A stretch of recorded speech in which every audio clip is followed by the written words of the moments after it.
صلاح الدین ایوبی په دور کې یو کافر سر نشو چتولی داغنا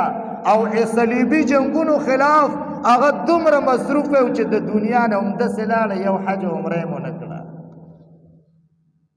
ولې د هغه ارمان نه اوسه ولې د هغه خواهش نه اوسه خو هغه ته پته وه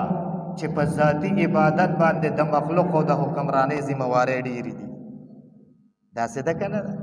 مونږ ذاتي عبادتونو له زورونه ورکړي